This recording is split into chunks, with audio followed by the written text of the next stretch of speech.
गजेडी माध्यमिक विद्यालय कञ्चन 2 गजेडी रूपन्देहीले विद्यालयको पूर्व विद्यार्थीहरूसँगको सम्पर्कलाई निरन्तर कायम राख्दै विद्यार्थीहरूमा भएका सिप क्षमता सहयोगलाई संस्थाको हितमा प्रयोग गर्ने उद्देश्यका साथ सञ्चालन गरिएको मेरो विद्यालय मेरो दायित्व विषयक अन्तर्क्रिया कार्यक्रम सम्पन्न गरेको छ। लुम्बिनी प्रदेश सरकारको वार्षिक कार्यक्रम अन्तर्गत मेरो विद्यालय मेरो दायित्व कार्यक्रम कार्यान्वयन गर्न सञ्चालन गरिएको उक्त अन्तर्क्रिया कार्यक्रममा बोल्ने विद्यालयका पूर्व विद्यार्थी तथा समाजको विभिन्न क्षेत्रमा क्रियाशील तथा स्थापित व्यक्तिहरूले विद्यालयको आर्थिक भौतिक तथा शैक्षिक स्तर वृद्धिका लागि आवश्यक योगदान तथा दायित्व वहन गर्न प्रतिबद्ध रहेको विचार व्यक्त गरेका थिए। कार्यक्रममा पूर्व विद्यार्थीहरू निरोज पौडेल, श्रीकान्त बसौला, केबी धुवाले, केदार प्रसाद पौडेल, नारायण नेउपाने, तिलकराम लोध, चुडामणी पौडेल, चित्रलाल तुलाचन,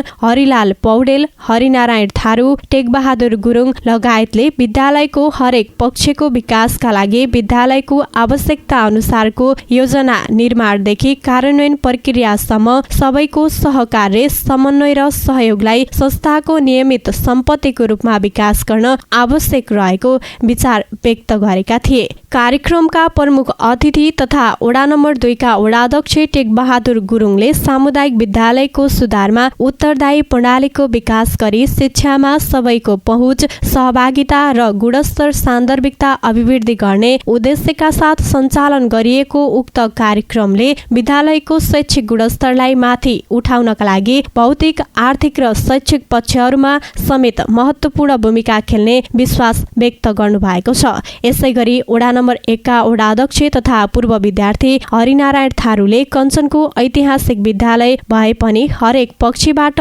यस भौतिक पूर्वाधार, आर्थिक तथा शैक्षिक क्रियाकलापमा समेत उपेक्षित हुँदै गएको प्रति चिन्ता व्यक्त गर्नुभएको थियो। वडाध्यक्ष थारूले यस विद्यालयमा पढेर राज्यको विभिन्न निकायहरूको निर्णायक तहमा पुगेका पूर्व विद्यार्थीहरूले आफ्नो क्षमता र पहुँचको आधारमा विद्यालयको सर्वाङ्गीण विकास गर्न योगदान र दायित्व पूरा गर्नु अनिवार्य कर्तव्य भएको विचार व्यक्त गर्नुभएको थियो। यसै क्रममा उक्त विद्यालयका प्रधानाध्यापक रेशमा शर्मा वाग्लेले पूर्व विद्यार्थीहरूको वृहत छलफलबाट विद्यालयमा अध्ययनरत विपन्न वर्गका लागि छात्रवृत्ति प्रदानका लागि अक्षय कोष स्थापना गर्न, कापी कलम तथा शैक्षिक सामग्री प्रदान कार्यक्रमका लागि लाइब्रेरी डोनेसन बैंक स्थापना गर्न, नवीनतम प्रविधिको प्रयोग गर्ने सक्षमता सम्बन्धी तालिम सञ्चालन गर्न, अभिभावक गोष्ठी छलफल र अन्तर्क्रिया कार्यक्रम सञ्चालन गर्न सम्बन्धित निकायहरूमा आवश्यक पृष्ठपोषण प्राप्त हुने विश्वास व्यक्त गर्नुभएको छ।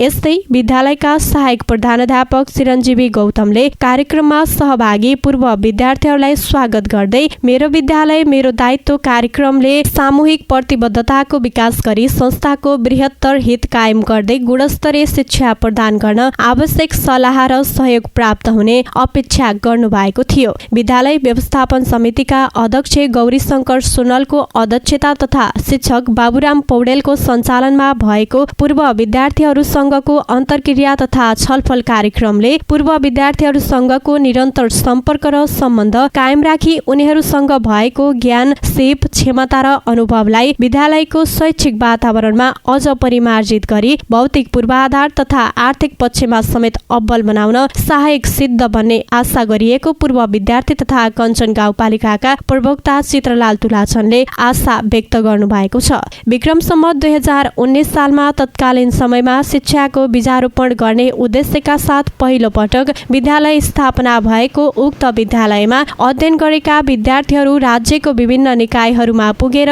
निर्णायक तहको भूमिकामा पुग्न सफल भएका छन्।